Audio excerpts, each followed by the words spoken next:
This is the Wandering Mike.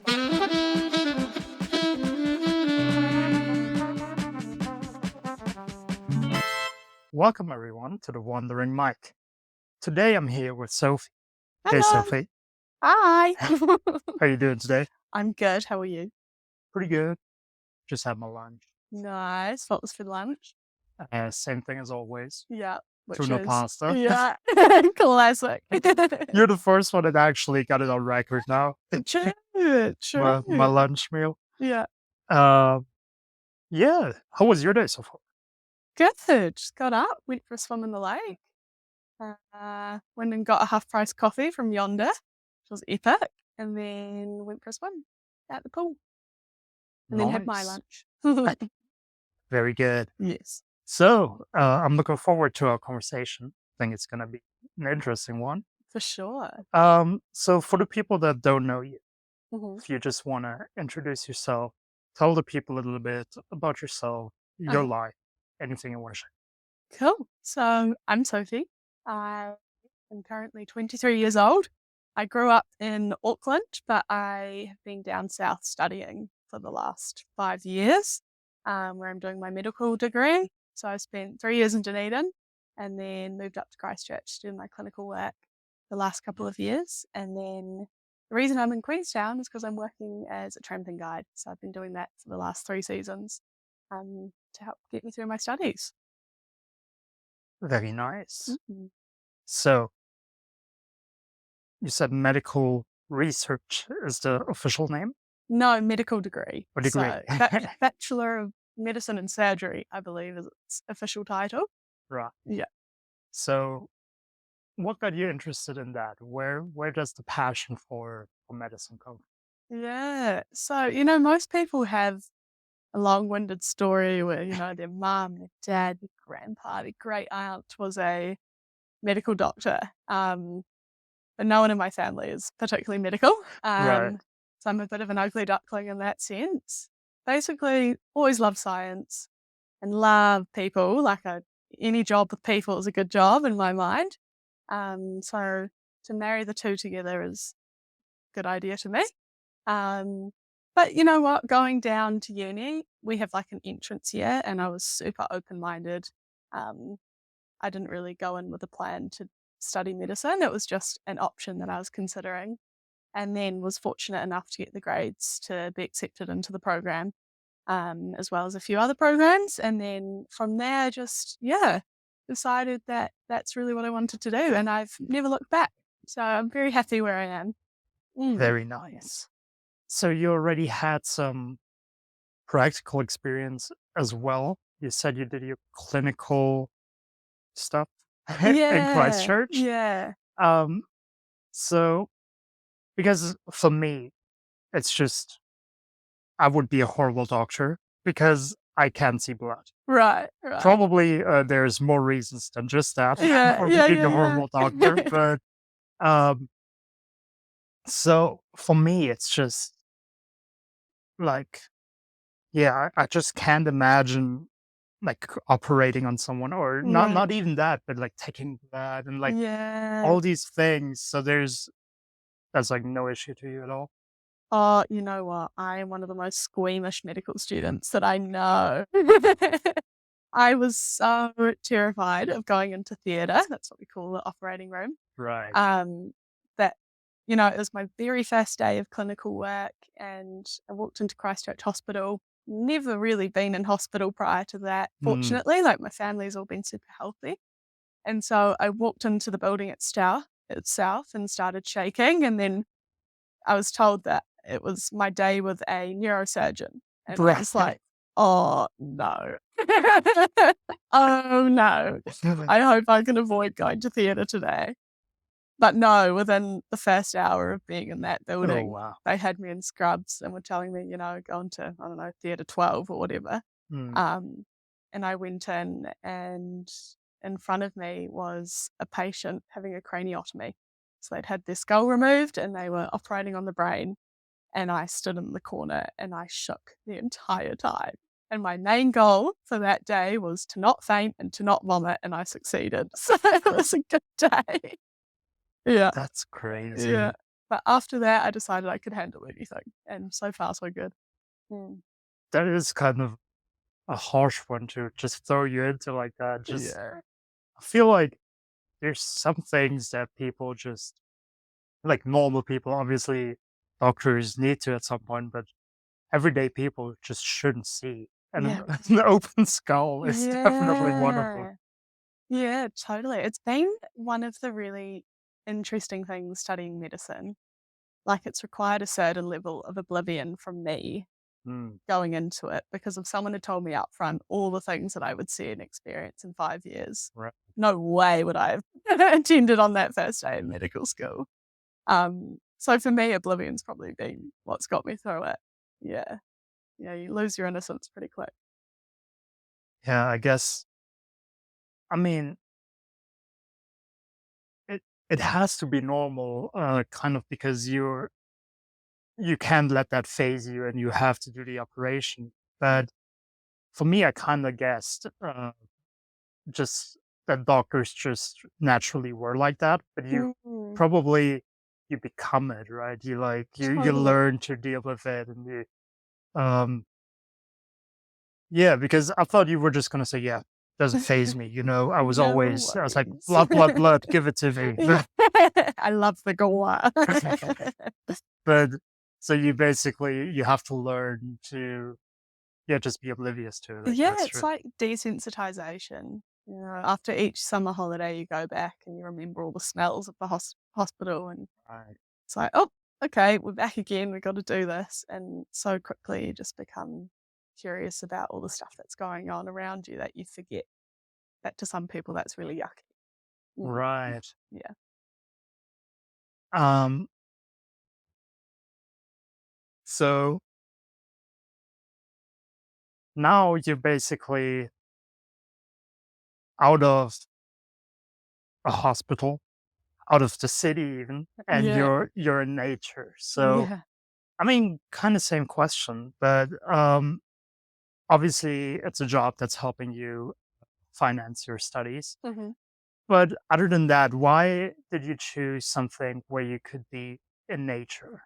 Was that like, is there a passion there as well? Yeah, I'm not a religious person, but I would say I'm spiritual in that sense. Like, I've always found going outside just helps me really slow down and ground myself again. Even since I was a kid.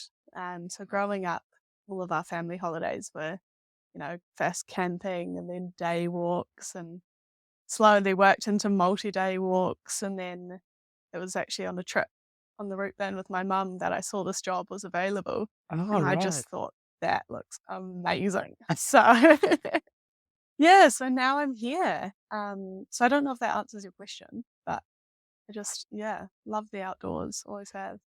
Mm. Super calming place.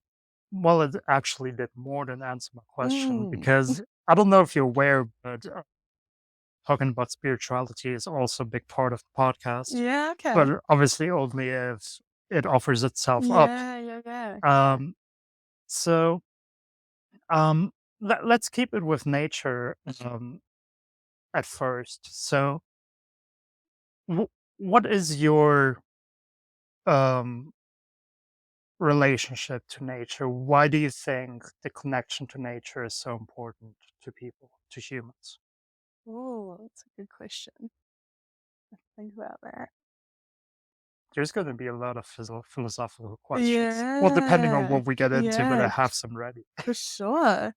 Um, why nature is important to people? I think it just really reminds us about what's important in the world. You come back from a tramp, it can be 2 days, it can be 9 days, and you just have a much greater sense of appreciation for shelter, food, water, Right. warmth, all those things. And you can actually start to understand how little that we actually really need to live. Um, yeah, I think it's very easy in the cities to get soaked up into the commercialism and the dopamine Mm, culture and instant gratification and this need for more and more and more. But actually stepping out and going for a walk, which is my preferred way of, relaxing, or going for a surf or going skiing, or even just sitting in a park with a book is enough. It's enough for me. And usually when I'm feeling myself start to speed up in my thinking and in my actions and stuff like that, it's because haven't spent any time outside in a while. I actually just need to go outside and sit in the sun and Right. remember, you know what, it's okay. Just take a moment, chill out. Yeah, so I'd like to think that extends to more than just myself. Um, you said something that I interpreted as basically inducing or helping with gratitude as well. For sure. So you think that that's a because we talked about the consumerism and Mhm. I mean, again, I don't want to generalize, even though I always generalize. But I suppose if I say in front of it, I don't want to generalize. Yeah, So yeah. that takes away from it. But I mean, in cities, people are often not as like grateful with just what they have, Yeah. and they are always like you touched on. You said the consumerism, and it's always more about the things we don't yet have instead Mhm. of the things that we actually Mhm. do have. So, um, yeah, I think I would agree that nature definitely helps with that gratitude and just like realizing, you know, I can survive here. Like I don't need that car. I don't need that 80-inch. I don't even know they do 80-inch TVs, but No they're way. like huge these days. It's like Whoa. probably there's even a 90-inch somewhere in China, Whoa. but It's a slab of TV. Dang. so yeah, you don't really need all these things. Not at all. You just need yourself pretty much, which is also something you covered on, which is mindfulness, Yes. which Yeah. is both these things I believe are like really important. No, I'm not gonna answer that. I'm not gonna answer that because I just remembered that I have a question ready. Okay. Okay. So, um, in your opinion, what makes a happy life? So, how would you? I mean, obviously for you personally, because you are you. But if Yes. we just extend that to other people as well, like, what do you think a happy life would consist of? So my fallback to this answer used to always be to love and be loved. To me, that's just the Right. simplest response I can give. And love can take so many different forms, which I think is really beautiful. But recently, I've kind of been thinking as I've moved from doing my medical studies to this job, Mm. that purpose looks very different in different phases of our life. And so moving into this job initially, I was like, wow, I feel like, I don't have any real purpose here, having just spent the last 2 years getting to really help people in times of Right. need. Whereas everyone we get to walk with on the track, usually able bodied, and usually from a very comfortable financial background, um, or someone has paid for them to be on the trip and they Mm. are being cared for in that way. And so initially I was like, I'm really struggling to find purpose in this role. Can give people a good experience on the track. Um, but that wasn't really filling the need for me. Um, and I've since recognized different ways of fulfilling purpose in this role, and that comes from expanding my knowledge of the area and getting to teach people. Teaching is really important to me. Um, and to just be at one with the guests rather than separate from the guests in order to kind of engage with them and give them a really meaningful experience as opposed to just ticking the box, guiding them through, and then saying goodbye at the office. Um, so I think to come back to my fallback initial answer, to love and be loved, it's to love and be loved and also have something driving you towards, I don't know, whether it's betterness or purpose or whatever you want to call it, a drive for something within yourself as well as to love and be loved. Mm. So, I already have a follow-up question.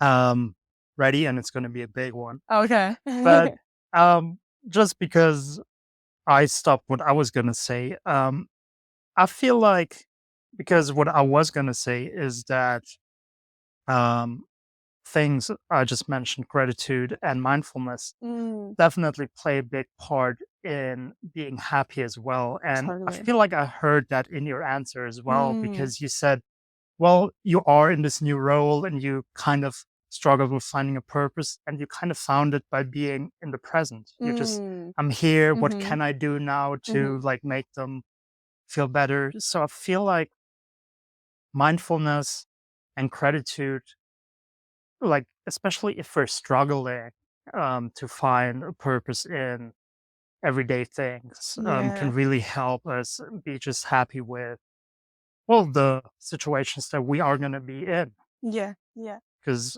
yeah, essentially, that's all we're ever going to be in life. We're just going to be yeah. in situations, we're going to be in locations, and then the world is just neutral. I mean, Right. some people tend to say, and I mean, we can discuss this as well if you want to, but I know that some people say, like, the world is just evil. And I would also say that the system we're having right now might not be the best, Mm, but in general, the world is just neutral, and you just, mm. whatever you make of it is how you feel. Yeah, right. Yeah, the world is evil. Ooh. That's a strong opinion. Um, my thoughts on that are that the world is definitely kinder to some people than it is to others. Right. And someone really important in my life first when they first said that to me, I was like, no, life's what you make it. Yeah. But I don't like to believe my own bullshit. Sorry, I'm not allowed to swear. My own Yes, you are. bullshit. I think it's really important to not believe your own bullshit. And so I took that opinion or stance on board and played with it a little bit, which is what I often do when people throw me challenging opinions. I picked it up and, you know, played around with it, see what I agreed and disagreed with. And either I can put it down or I can keep it as my own. Right. Um, and I found that when I picked that opinion up, I was like, you know what? I can see that reflected in so many different people's lives. Different things happen to them at different times, which reflect how they see the world and how they interact with the world. And something I have been aware of quite a young age is that I come from a very privileged background. My Hmm. parents have great jobs. I've always had a lovely, warm house to come home to. They have worked incredibly hard to provide us with sporting opportunities and lovely tramping and camping holidays and skiing holidays. And that's not the normal in New Zealand and around the Right. world. I know that. Um, to even get to go to university is a huge privilege. Hmm. Um, so the world was very kind to me, but it's not kind to everyone else. So I can understand how some people who the world has not been so kind to them may see the world as an evil place. And that's purely a reflection of their experiences. Yeah.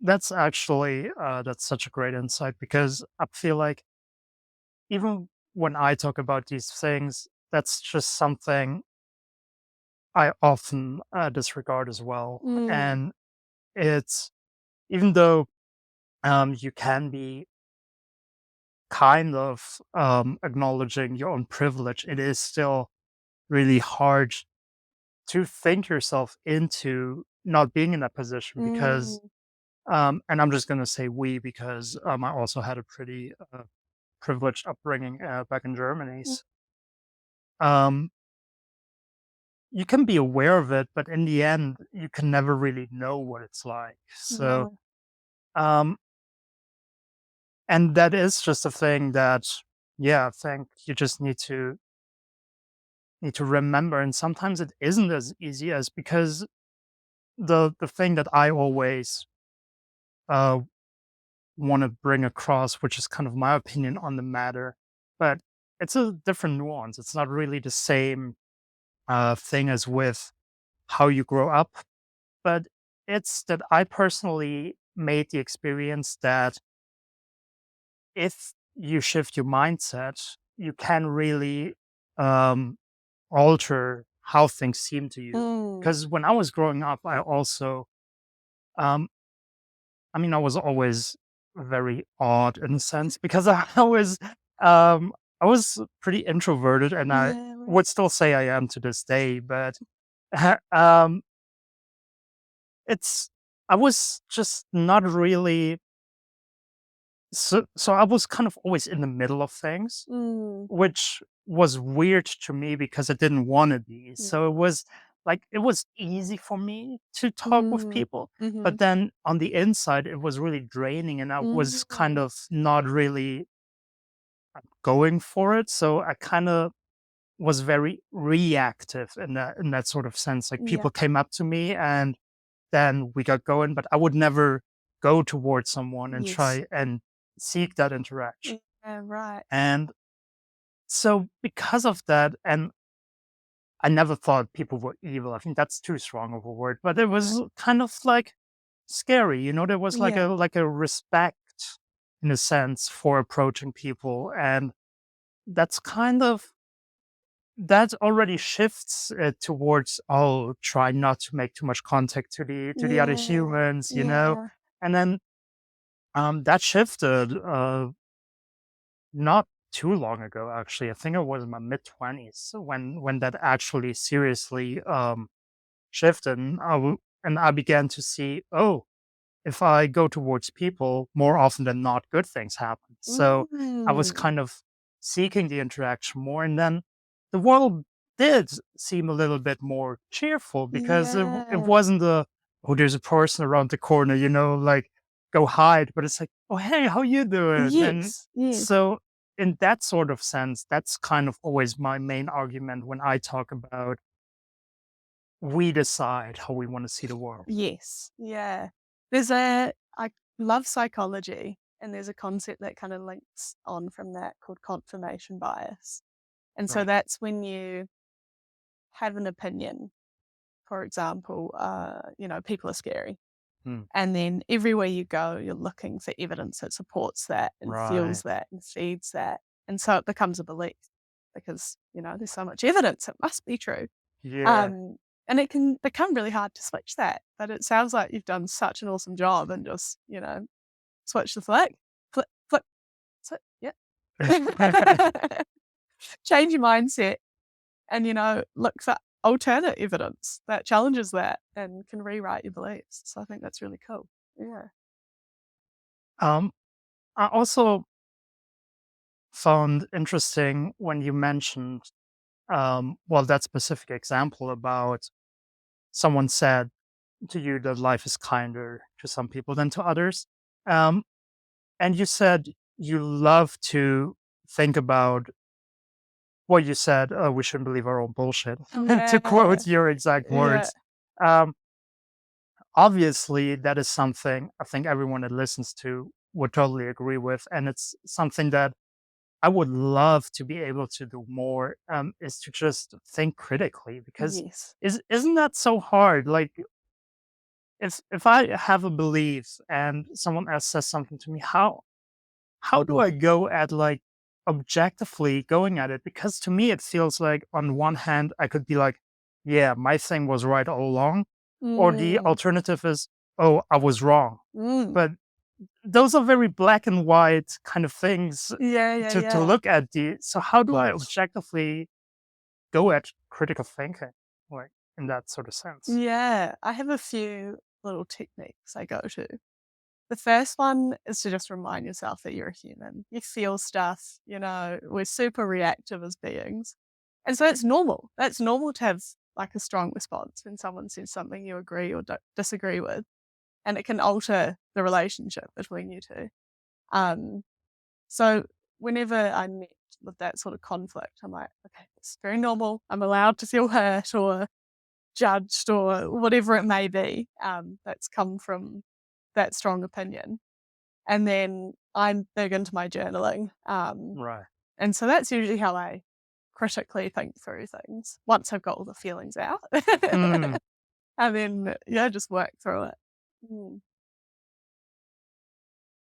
Well, I guess since you just brought up journaling, um, we can go into that as well.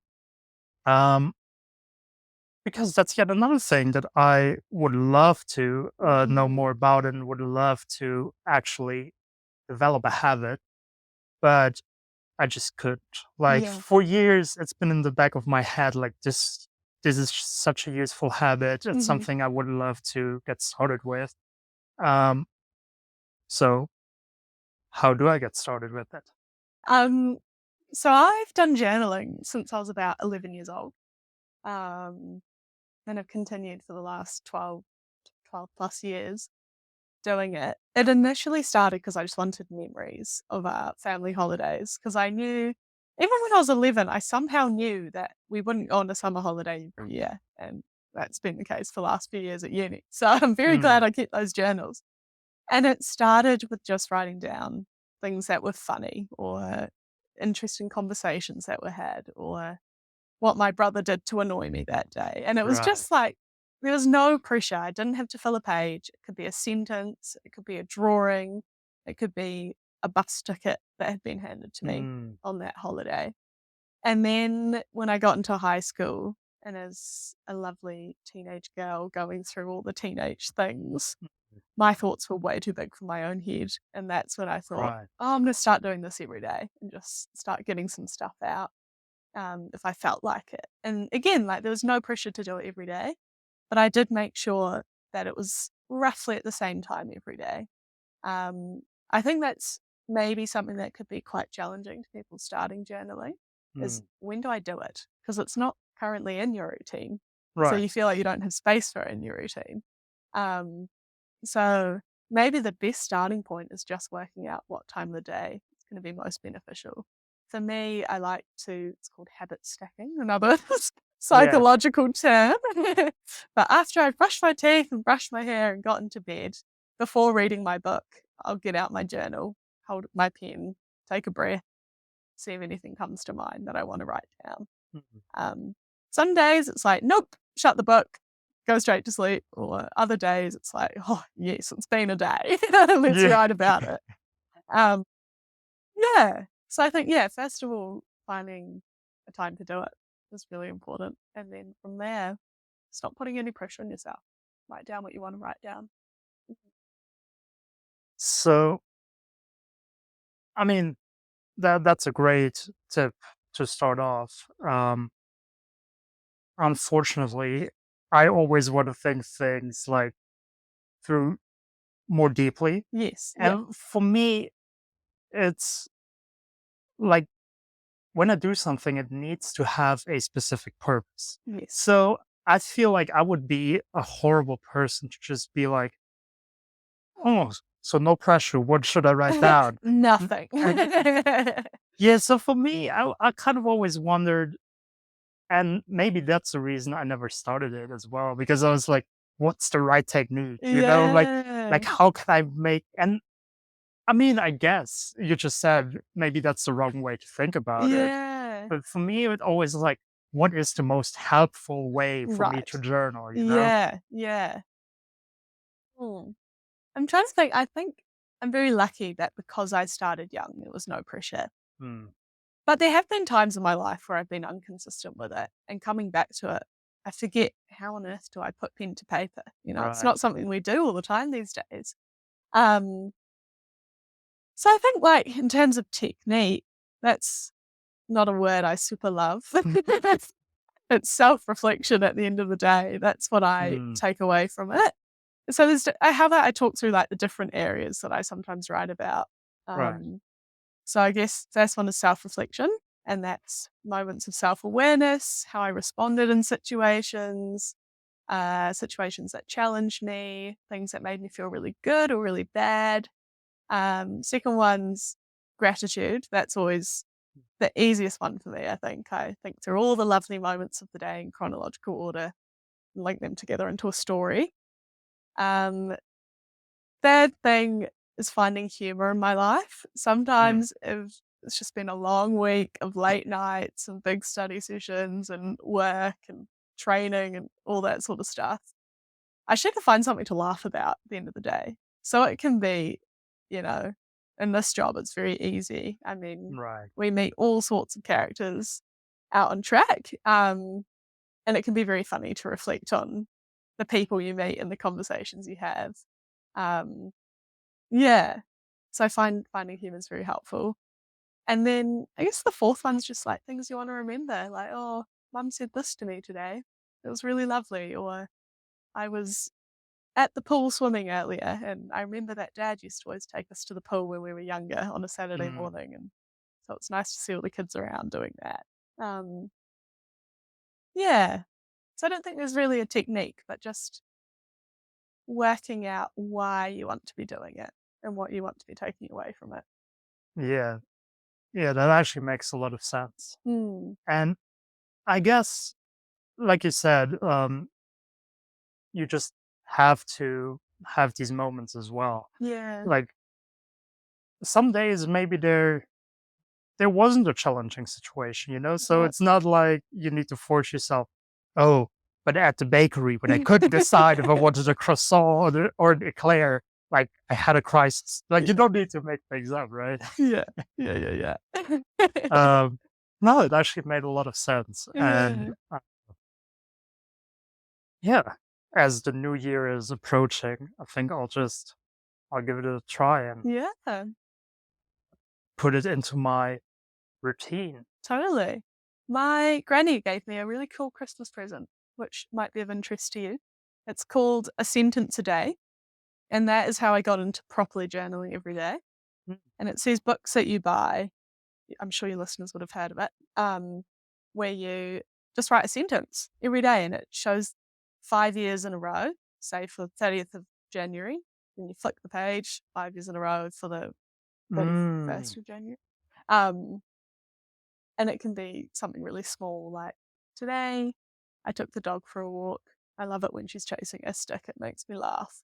And then perhaps in 4 years' time, you'll read that and go, oh, she's not with us anymore. But yeah, she was a Mm. beautiful dog.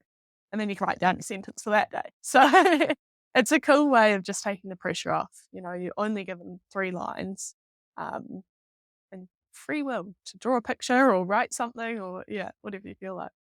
Much simpler approach than just a blank journal to fill. Yeah. I guess I will love that idea too because it's like you have it right there. Yeah, Because yeah. I mean, obviously, I guess you do go through your old journals. I think that's the reason why would you do it, right? To really be able to look through them. Uh-huh. But if you have to open it and it already has like 5 sentences there for that exact day, it's like Yeah. way more visual, and Mhm. you're like, oh, so 5 years ago in February, I was thinking those things, you know. Yeah. Yeah, it's cool to see how far you've come. I look back at my ones from intermediate or say Mm. first year uni. Those ones are pretty entertaining when you look at how far you've come. Man, the things that concern me now versus then, it's pretty crack up. Yeah. And I feel like that's a really big takeaway from journaling as well, because like it is kind of funny, but it's also it's good reminder because Mm. again, sometimes we just like to dwell on the negative things, and it's Mm. like, oh, you're such an idiot. Why do you still do these things? And then you look Yeah, and you're like, oh, but that's how far you've came. You know, totally. it's obviously we're still struggling. We're still humans, but it's Yeah. like, oh, I came this far, and I also made it kind of a well, not a routine, but it is a thing that comes up in my head, and I'm like, "Hey, just remind yourself of how far you come." But Yes. it just comes up irregularly, and I think with Mm. journaling, it's like a regular reminder to do that exact Yeah. thing. Like, Yeah. just remember how far you've come. You Yeah. know? I like to think that everything has a purpose and there's a purpose in everything.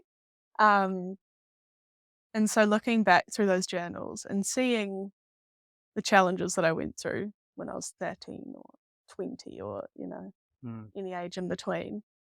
And it's really cool to see how I went on to use that to benefit my future self. That's incredibly rewarding. Mm. I kind of had the idea, again, from just listening to what you say, and especially how you say it, and Mm. what kind of words you use. And it kind of makes sense because you study medicine, which is a very, I mean, it's a thing where you really need to be focused. You need to have a sort of a system to really Yeah. conquer all that. Yeah. But I just got the feeling like that especially productivity is a big topic in your life because you were talking about habit stacking as well, Mm. which can obviously be used for uh, increasing one's productivity and Mhm. just so um am I wrong? Did I misinterpret that, or is that something No, that it is you a juicy topic in my world. that's what I figured. My relationship with productivity, especially the word productivity, has evolved significantly over the last 5 years. Hmm, So in my first year of uni, which is called health science first year, and you have right. to get a certain grade to get accepted into med school, productivity was my thing.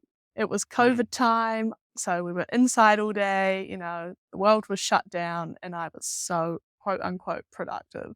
right. And I did exceptionally well that year at a cost. I didn't do anything else that I enjoyed. Hmm, I'd be up at 5, go for a run in the library by 7, study till, I don't know, 8, have a cup of tea with some friends, go to bed at 9. right. And I didn't see any problem with it until I came crashing down that summer and I was just miserable. Like I'd lost touch with everything I enjoyed.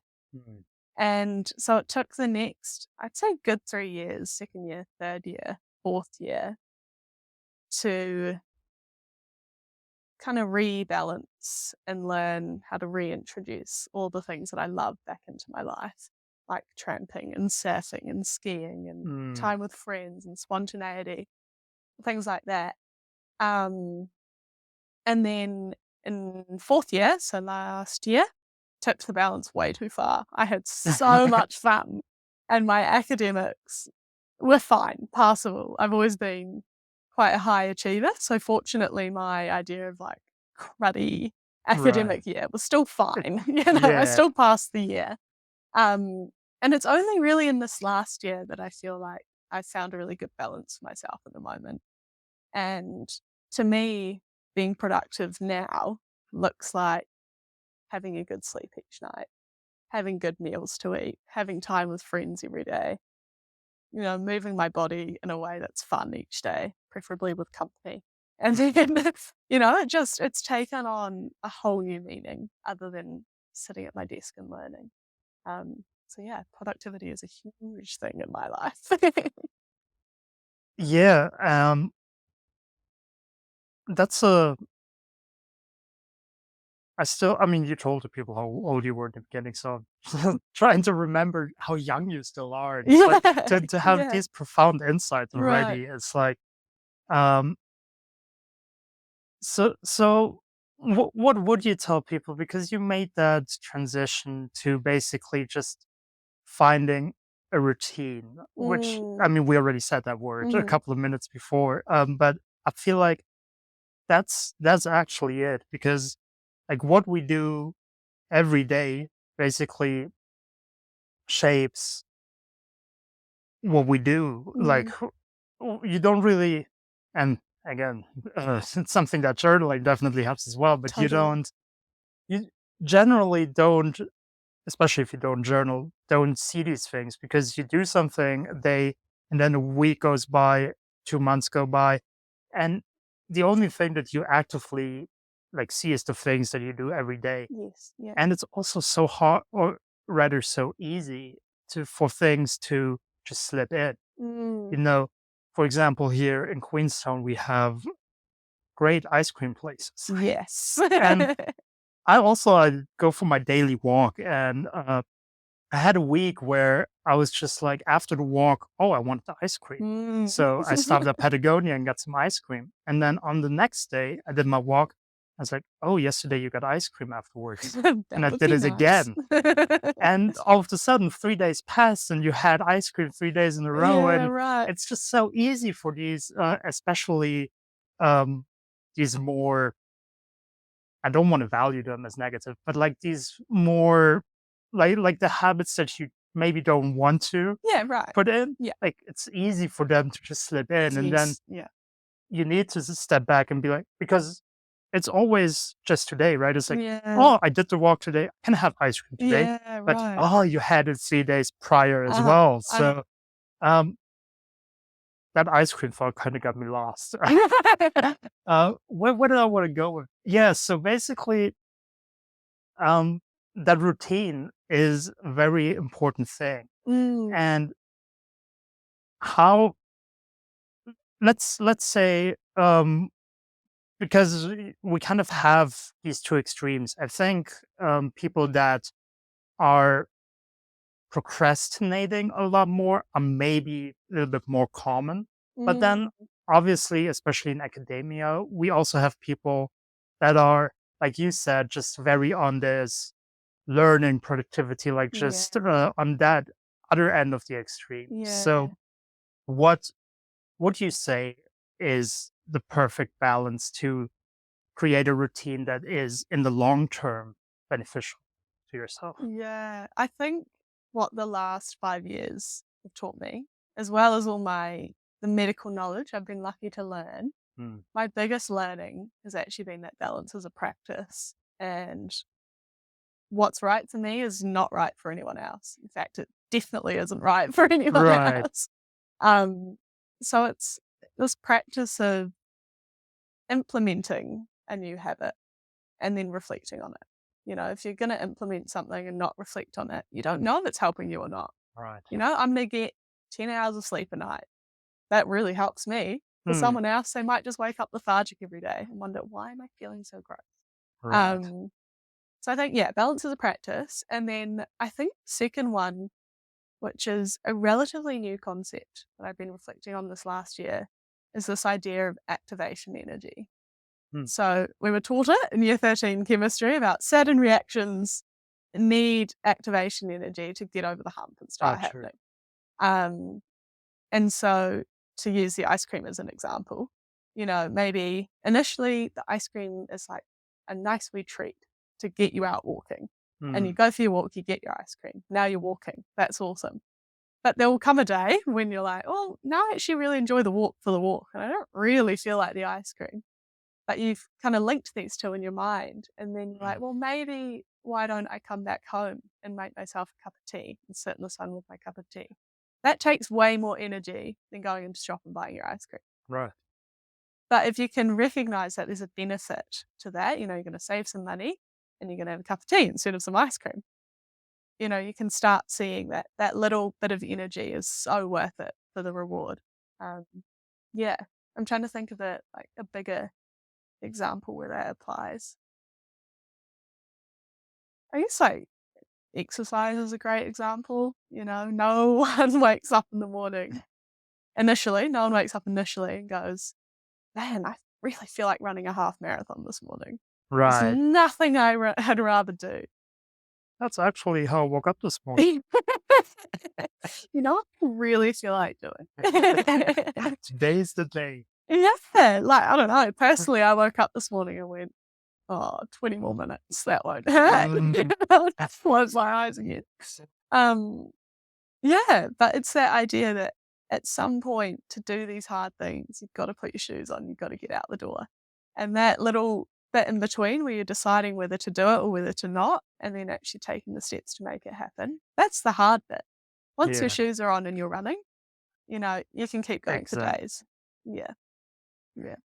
I, f- I feel like that also ties into the thing that we can, like, we get used to things so quickly because uh, exercise and going to the gym was part of my routine on and Mhm. off during my life. Yeah. So right now, when I came to Queenstown, the first thing I did was get a membership at the gym, and I've been Perfect. going every day. Awesome. And since I've been doing it for months and years at a time during my life, it was easy to get back into it Mhm. once I was going for a couple of days. But then also the other side of it is if I don't go for a week, and that's how I had like months of not going to the gym during Yeah. my life as well. It's like you haven't gone for a week, you haven't gone for 2 weeks, and then maybe third week, maybe after months you think about it, but it's like, well, now you have to, then all of a sudden it becomes this big thing. And Yeah. where now it's like, well, I'll go to the gym every day. So it's like, Yeah. it's part of the day. So it costs me no energy at all. Yes. It either, like, it even makes me anxious to think that I maybe won't be able to do it today. Totally. So, Totally. but yeah, the mind is just so quick to go back to, well, you haven't been the last 3 weeks. Mhm. No, I can't do it. And then another 3 weeks go by, and it's like, and Yeah. then half a year goes by, and you're like, I need to go now, and it Yeah. just gets like the The hurdle more you gets, avoid something, the harder it's gonna be when you actually have to go and do it. yes. Yeah. Yeah. Um, Another thing that ties kind of into what we're talking about this whole time as well, and you did mention that you are, in a sense, spiritual. Mhm. So, what I always want to ask as well is there a specific, well, either religious, spiritual, or just philosophical belief or system that helps you guide your life, that basically, um, well, determines the way how you live your life? Mm. Something that I have done for on and off, I'd say like the last 6 years maybe, is meditation. And I Right. do it every single morning. And I really notice when I haven't done it one morning because my brain will just ping pong all day, little thoughts bouncing back and forth. Um, and what I really like about meditation is that it doesn't try and change anything that's happening. It doesn't Mm, change your circumstances. It doesn't change how you're feeling. It's just this permission to kind of observe it and feel it and ride the wave, let it pass. And also in the way that it encourages you to reframe situations.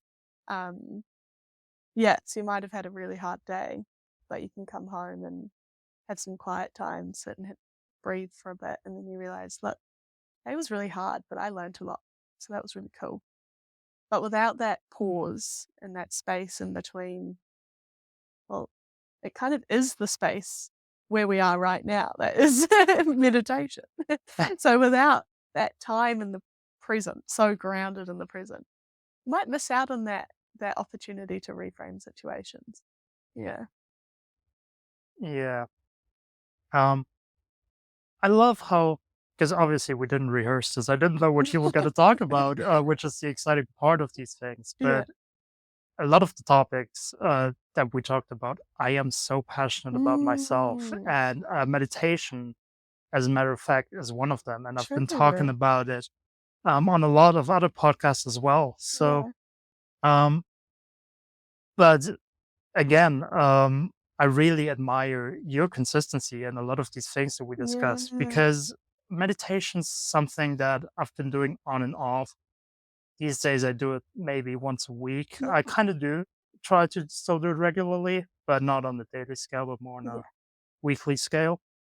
Um, and obviously, it's kind of the same thing we talked about before. It's the how far you come. So I kind of see every other day when I actively reflect on it, I can see how it helps me to this day to have started Yeah. meditation. Yeah. When you just reflect on some situations and you're like, oh, wow, maybe 10 years ago I would have reacted to this very emotionally, and I probably Mm, wouldn't have stayed as calm as I mm, did in that moment. And you just realize um, where that probably came from. I mean, I'm not 100% sure, but I do attest it to meditation. A lot of yes. these Yeah. things of, like you said, being able to look at it more broadly and trying to switch perspective and Yeah. kind of, um, yeah, analyze these things more stoic in a way. Yeah. So basically, what I will always love to ask people when I bring up meditation is to ask about your practice. So Uh-huh. is it kind of mindfulness meditation that you do, or how do you meditate? Look, I'm a very lazy meditator. I have an app Oh, and all it right. talks to me. It's guided meditation. Mm, Um, Headspace, love it. It's Oh, great. I never Yeah. used it, but I heard of that. Yeah, no, it's been really good. It's kind of just, 10 minutes a day, a variety of different courses. So I've done a few in like gratitude, few in managing stress, few in identity, positivity, joy, play, so many different things. Um, but yeah, I'm a very lazy meditator. Make someone else do the work. Decide what I should actually do that day, and then I'll just do it. Yeah. Maybe I should try that app as well. Mm. Because when I was like, I don't know, probably it's like 8 years ago now, when I was, or 10 even, when I was initially getting started with meditation, I found like a free online course Uh, and it had like always lessons where it talked very theoretically about what meditation helps you with, mhm. like how you can be uh, more concentrated in general and stuff. And then there was always lessons where it wasn't a lesson, but it was just guided meditation. Right. So I I kind of really enjoyed them, but then I also really quickly just went into just sitting with myself. Mhm. Um, and yeah, I don't know. I really like sitting with myself as well, but Mm. I just remember just now when you mentioned it, and just remembered really enjoying those guided ones as Mm. well because Yeah.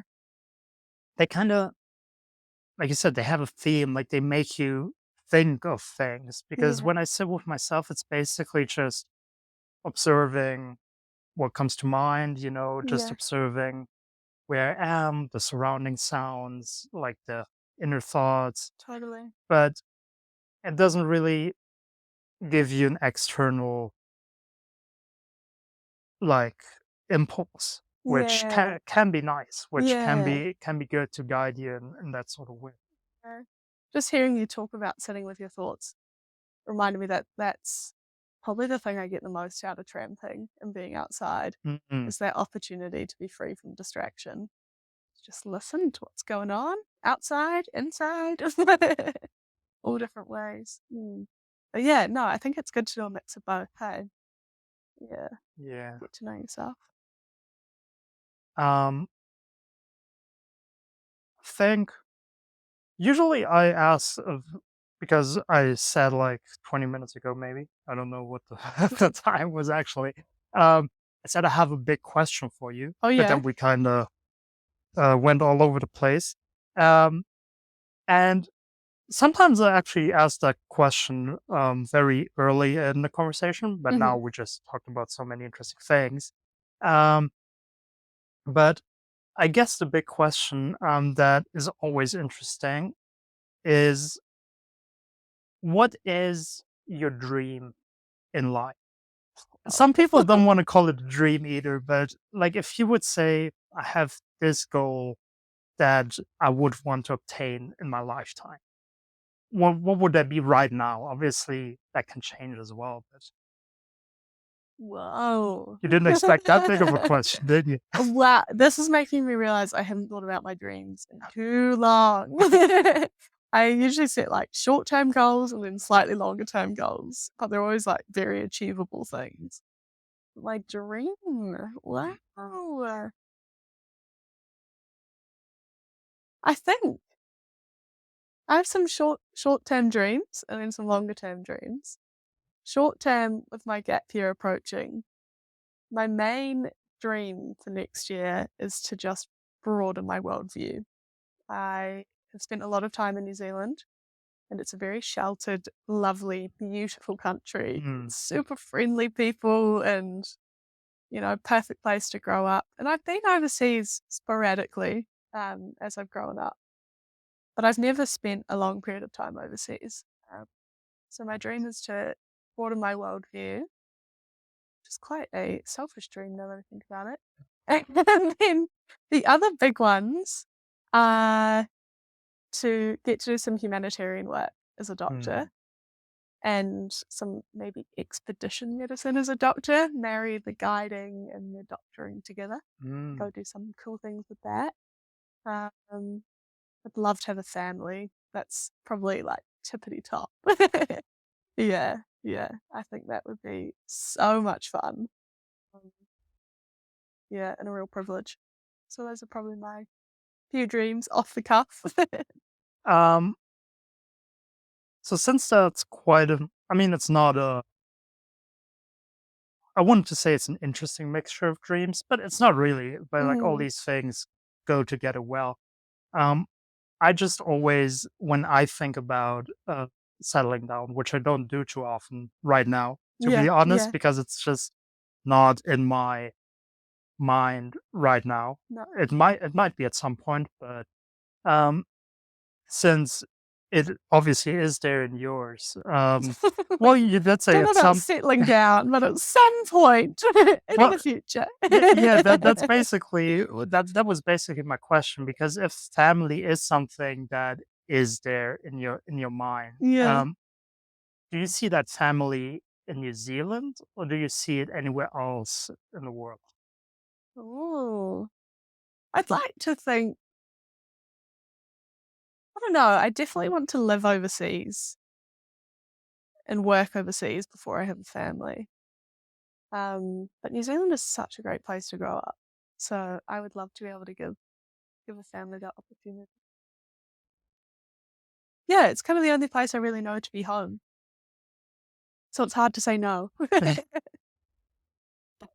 Fair. Mm. And I mean, obviously, it is a great country. If they wouldn't kick me out in 5 weeks, I would definitely stay here Yeah, longer. yeah, yeah. Um, even though, I mean, I guess I just have to say, coming from Europe, it is a rather capitalist country, and you Oh, can okay. like you can tell, especially coming from Germany, where it's like very like there's a lot of social things, like a lot of things to help the people, but then also that's always the counter argument, and it's true too. People take advantage of those Yes, services as well. totally. And I mean, just objectively, like those services don't really exist in New Zealand to that extent. Mm, And okay. so that's kind of why I'm saying it's a more capitalist country, because Mm, it is more of a free kind of market thing, and it's kind of regulating itself more than the state really helping and influencing. right, right. So, um, yeah, I guess that's just however you personally value these things Yeah. might change your view on Yeah. how great it actually Well, is. that's what I want to do before I even consider having a family, is to just experience as much as I can, form my own opinions, listen to those of others. Yeah, before going, yes, New Zealand forever. Yeah. But what I also kind of found interesting is that second where you went on maybe broadening my view Mm, is quite a selfish goal, mm, because I don't think it is. I think it's, I mean, I know I kind of get where you're coming from probably when you thought that, but yeah. I feel like the more people travel, so the more people travel, but also the bigger the amount of people that actually travel, I think it would just help all of humanity in general, because, like you said, New Zealand especially is very sheltered as it is an island, but Yeah. also in Europe where everything is relatively close. How many of my friends and family haven't even been outside of Germany? Wow. So that's why, obviously, and you should worry about the people in your country. You should have opinions on how to make their lives better, how to live a better life. But then there is also people that don't live in your country. Mm, There's so many people that mm, live abroad, or just like on this world. And I feel like, for me, especially, travel just helps really. And again, not actively, but then just very passively. And I like changed the way I think about things, the way I yeah. react with things Yeah. and interact with things rather. Um, So I feel like if more people were subjected to more cultures and really see, oh, this is the way things are done here, so differently, but then Yeah. again, also so similarly in a way, Yeah. and just feel like it would just help people connect a lot more. Totally. Stamp out some racism and Exactly. increase peace. Yeah, no, I think travel is such a incredible opportunity that people should seize if they've got the chance to. Yeah. I've just thought philosophically what my dreams are. Hmm. There's like my what would you call them? Tangible dreams, the three I gave you. Right. But I think if I were to put into words how I want to live my life, is that a dream? I don't know. Because I'm not living it In that my way head, it now. would be. In my head, that would be a dream. Yeah, it would be to love others well and to give more than I take. That would be the summary of my dream, and then my tangible dreams of what that looks like. Yeah. I feel like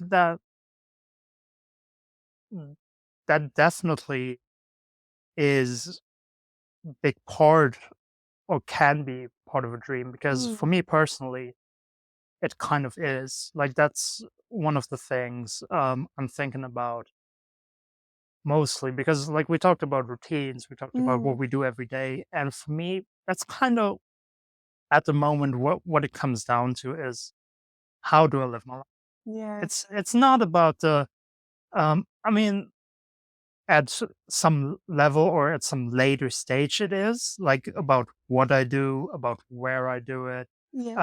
But since especially in my lifestyle that I have at the moment, where I travel, where I take on different jobs in different cities for a short amount of times, and then Yes. I go to the next place, find a new job. So these are all variables that Mm, change. mm. The only thing that's basically constant is how I live life. So for Yes. me, Yeah. that is kind of um, that's a big part of the dream. The goal is because that's the thing that I'll take with me wherever Uh-huh. I go is the how do I live my life. Yeah. Yeah. S- yeah, that's definitely a thing that I'm thinking about a lot Mm. and trying to live it in a way that is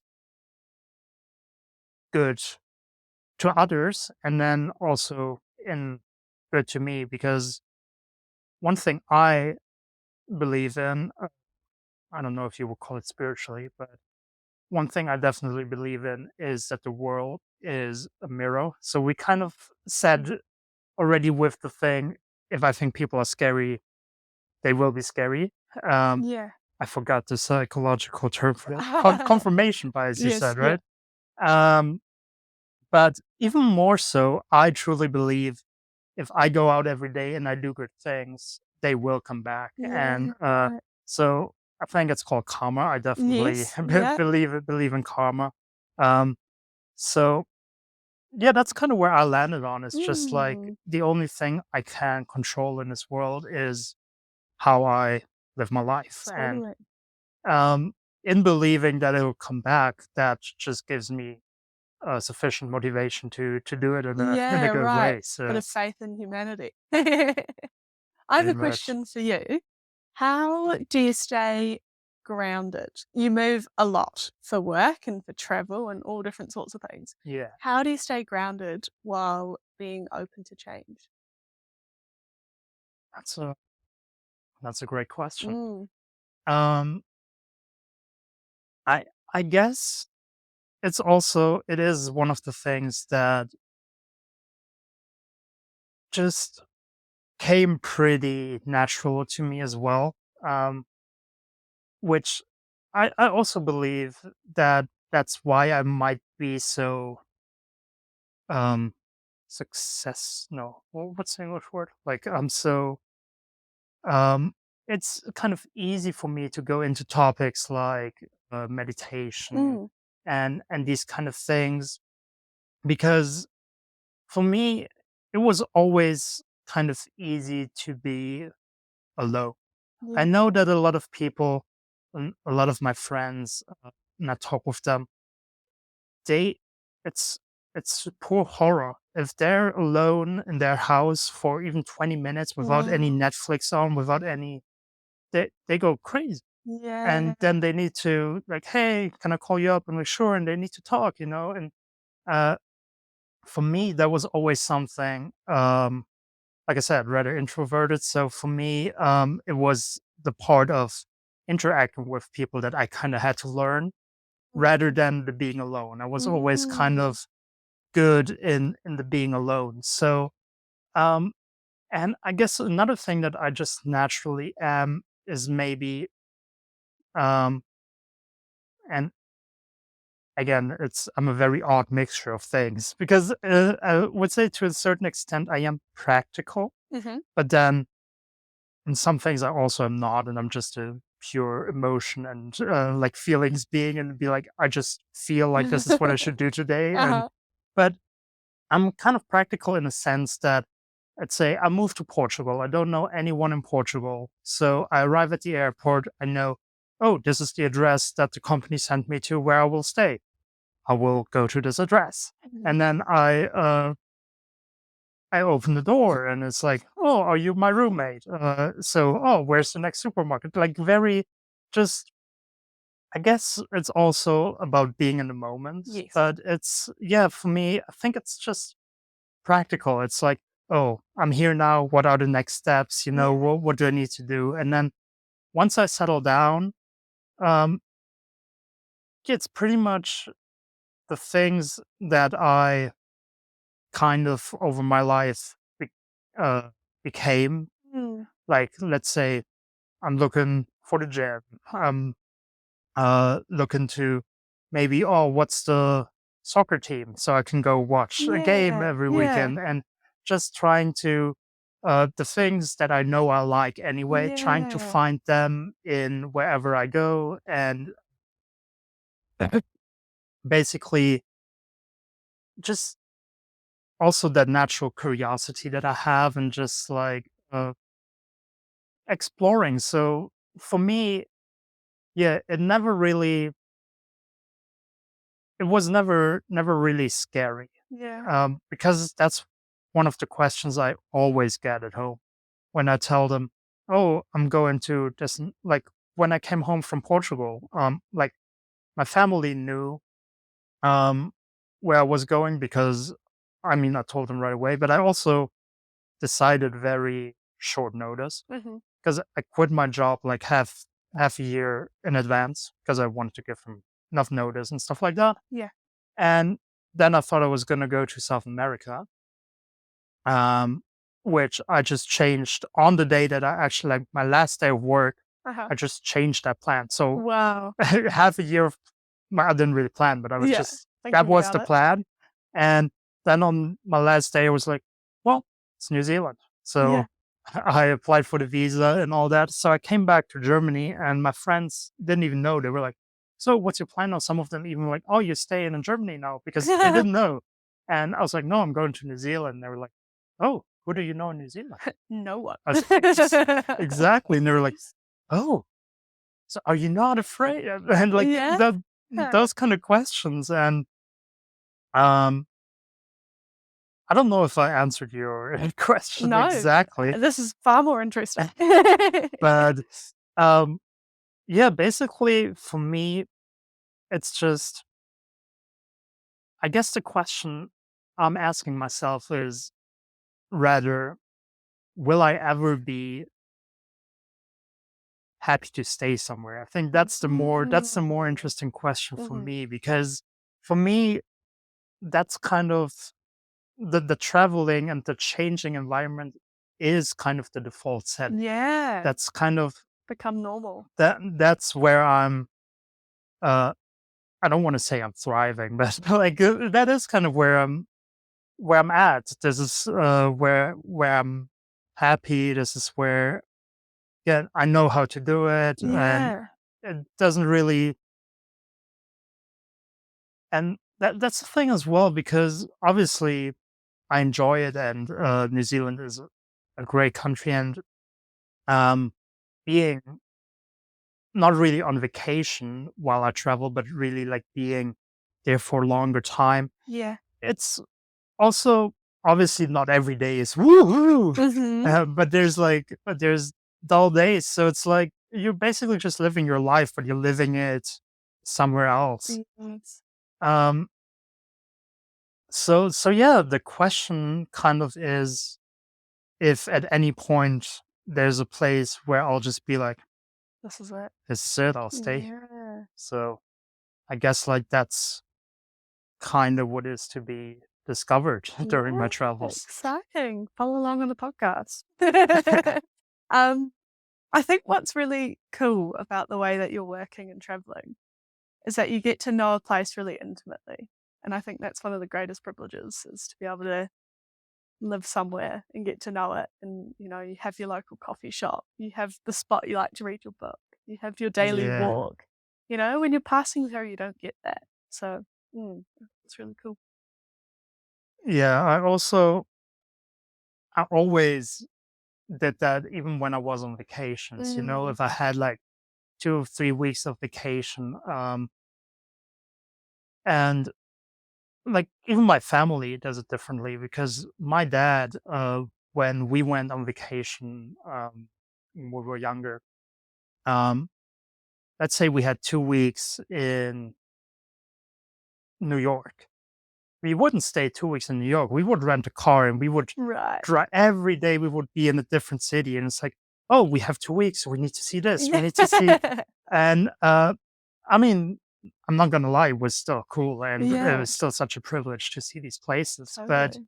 for me, I would definitely stay 2 weeks in New York, and Yeah. just there'll be days where I don't have a set thing. You know, it's like 9 a.m. I need to be here. No, I wake up, I take a stroll, I see what's Mm. happening. Maybe I sit in the park for a little bit. Like you said, like go read your book. Like just take these habits that you have back home, just take them Yeah, with you and experience them in a different yeah. place. So I do that even when I'm on vacation because before I came here, I was living in Portugal for 3.5 years, Mhm. which is quite a long time. So you could say I kind of got settled there for a bit at least. So Totally. so yeah, then I was going on vacations and I was in Amsterdam for like 2 weeks and just embracing the city. And I ended up doing a lot of stuff in Amsterdam, a lot of touristy stuff. I Yeah. saw all of the museums they had, but Wow. just because I wanted to. I was in there, Yeah. I walked by it, I was like, that looks good. Yeah. So I'm not a big fan of scripting your vacations to Right. the second. And obviously there is a point in that if you say, oh, I'm working, so the only days off I have per year are these 30 days or however Yes. many you get in New Zealand. So obviously you want to make the most of it. But for me, I guess it's just, yeah, again, a perspective. How do you get the most of it? Do you actually Mhm. get it by seeing 1,000 things, or do you get it Right. by slowly living in that city? Yeah. Yeah. Oh, that's a great perspective. Need to write down some tips for my year next year. No, that's really cool. Really cool. Mhm.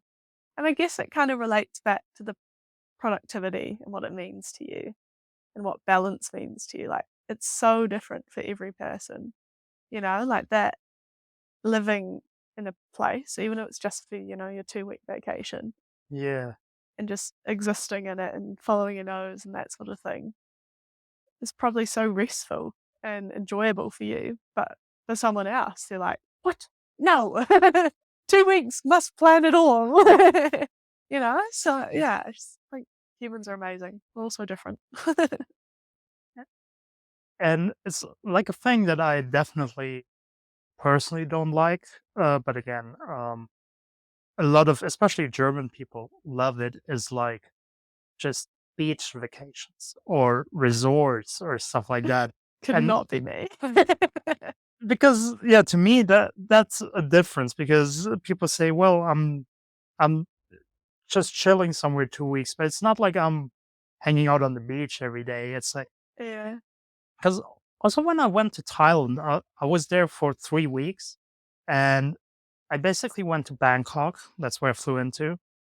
And I didn't book my flight back yet. I just knew I had 3 weeks and I was going to figure it out on the Yeah, yeah, way. yeah, yeah. So I did Bangkok for like half a week.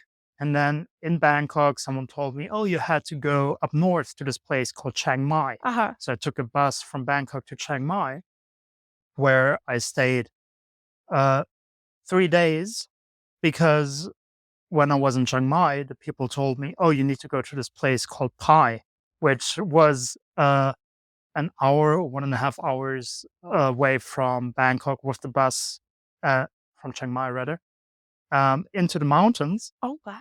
And then I was in Pai, and it was just this hippie town in the middle of the Thai jungle. And I stayed there Yeah. for the remaining 2 weeks. Wow. So when people asked me, oh, what did you see in Thailand? I was like, well, mostly this hippie village in the jungle. But it was great 2 weeks, It was like every day I did a different hike because it was surrounded by waterfalls and the jungle and all that. And Beautiful.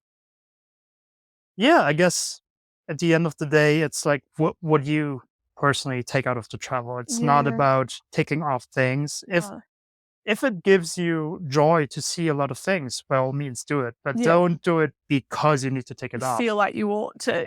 Because I feel like some people are like that. They're like, Mm. oh, I'm on vacation when I get back. My colleagues, my friends, they expect me to show them like a list. Right. And yeah, that's definitely not why you should do it. If it's your list, if you're like, oh, I need to see all these things, by all Do means, it. do it. But don't do it just for the sake of the list. No. Oh, fine, okay. I'm going to take that one away. Yes, that probably changed like a lot because I've been there 5 years ago. True. Yeah. So I'm a little bit more Western now. probably got more touristy. Because when I was there, I actually met a guy. He was like 60, 70 years old, and he told me about, or rather us, because me and my friends, we chatted with him, and he told us about how he discovered Pi in the 70s. Wow. And he'd been there every year. Like every year he made it back to Pi, and he told us like how much that place Right. changed. Like, because he saw like before it was touristy, and then it was getting more and more Yeah. touristy yet. So yeah, probably Getting busy. changed quite a lot. Yeah. Um, Cool. I feel like the last half hour of this was just you asking me. No.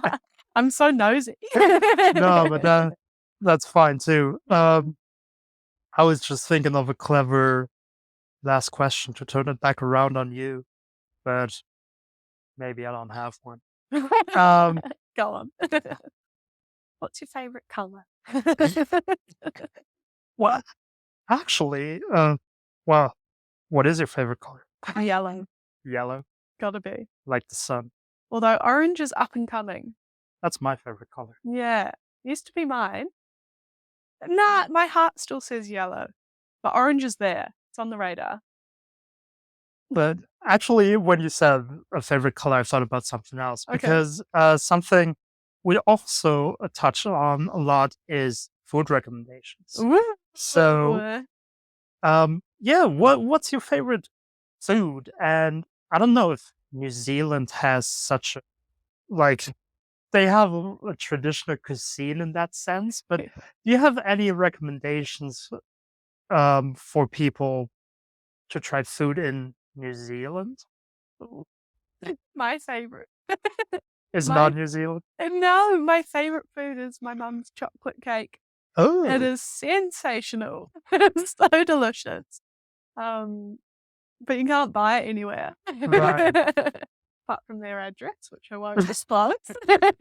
fair enough. But her chocolate cake is pretty special. She'll be getting mail if you. Yeah. Send us the recipe. Food recommendations. I'm a big breakfast girl. Mhm. Lots of wonderful breakfast cafes around though. Trying to think Dunedin. If people come to Dunedin, they should go to the Long Dog Cafe. Right. It's right on the beach, and you should get Hmm. there at sunrise. And you have to go for your swim first to earn your coffee. But after your swim, you can come out, get changed to some nice cozy clothes, and go have a coffee as the sun rises over the beach. That's what they should do. That's a nice recommendation. Mm-hmm. And so Dunedin, Dunedin. I feel like that isn't on a lot of people's lists when they come to New Zealand, but now it is. Yeah, now it is for the coffee at Long Dog. Yeah, Dunedin's great. Is it better than Queenstown? No, Is it less touristy? way less touristy. Big uni town. I think like 70% of the population are students. Oh, that's Yeah. cool. That's fun. Yeah. All right. So we got some recommendations for the South Island. People want to visit and have a coffee at the beach. Yes. Yeah. Well, Sophie, I enjoyed our conversation. Thank you so much for your time. Thank you for doing it. Very welcome. It was actually a lot of fun. A lot of fun. I'm glad. Recommend everyone jumps on this podcast. More than just listening, you can partake. Thank you. No, seriously, good chat. I really enjoyed that. Cheers. So yeah, enjoy the rest of your day/evening. Bye. Bye.